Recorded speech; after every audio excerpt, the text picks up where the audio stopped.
നമ്മളെ വേദനിപ്പിച്ചവരോ, പരസ്യമായിട്ട് അവഹേളിച്ചവരോ, നമ്മളെ സങ്കടപ്പെടുത്തിയവരോ, നമ്മളെ വേദനിപ്പിച്ച, നമ്മളെ ബുദ്ധിമുട്ടിച്ച മനുഷ്യരോ, സാഹചര്യങ്ങളോ, നമ്മളെ വീഴ്ത്താൻ ശ്രമിച്ച പിശാചിന്റെ എന്തിന്റെ ആധിപത്യങ്ങളുടെയും അധികാരങ്ങളുടെയും മുകളിൽ കുരിശിൽ വിജയം നേടിയവനാണ് നമ്മൾ വിശ്വസിക്കുന്ന നമ്മുടെ ഈശോ. പരസ്യമായിട്ട് ചിലപ്പോൾ നമ്മൾ അവഹേളിക്കപ്പെട്ടിട്ടുണ്ടാകാം, പരസ്യമായിട്ട് നമ്മൾ നാണം കെട്ടിട്ടുണ്ടാകാം. പക്ഷേ ഈശോയിൽ അഭയം തേടിയ മക്കൾക്ക് ഈശോ നൽകുന്ന ഒരു ബോധ്യമാണ്, നിങ്ങളെ ഞാൻ പരസ്യമായിട്ട് ഒരു സാക്ഷ്യമാക്കി നിർത്തും. മൈക്കല്ല, മൈക്കിന്റെ സ്റ്റാൻഡല്ല, ഇങ്ങനെ ഒരു അൾത്താരല്ല.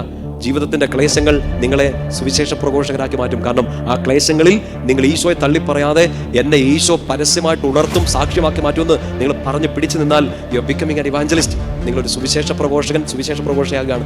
സഹനങ്ങൾ സ്നേഹിക്കേണ്ടത്, ഈശോയെ മുറുകെ പിടിക്കേണ്ടത്, ഈശോയിൽ വിശ്വസിച്ച് നല്ല ക്രിസ്ത്യാനിയായിട്ട് സഭയുടെ മക്കളായിട്ട് നിൽക്കേണ്ട ഒറ്റ കാര്യം, ലോകത്തിന്റെ സകല നിയമങ്ങളെയും, ലോകത്തിന്റെ സകല എഴുത്തുകളെയും, ലോകത്തിന്റെ സകല ശാപങ്ങളെയും, നിന്റെ മേലുള്ള ലോകത്തിന്റെ വിധികൽപ്പനകളെയും മുഴുവൻ ഈശോ കുരിശിൽ തറച്ച് നിഷ്കാസനം ചെയ്തു. ഇതല്ല നമുക്ക് കേൾക്കേണ്ടത്, ഇതല്ല നമ്മുടെ ആത്മീയത എന്നൊക്കെ ചിന്തിച്ചു പോകുന്നൊരു കാലമായി പോയി. ഞാൻ ചോദിച്ചതെല്ലാം കിട്ടിയാൽ അനുഗ്രഹിക്കപ്പെട്ട ജീവിതം, ഞാൻ പ്രാർത്ഥിക്കുന്നതിനൊക്കെ കർത്താവ് ഉത്തരം തന്നാൽ ബ്ലെസ്ഡ് ലൈഫ്. ആത്മീയത അതല്ല, ക്രിസ്ത്യൻ സ്പിരിച്വാലിറ്റി അതല്ല.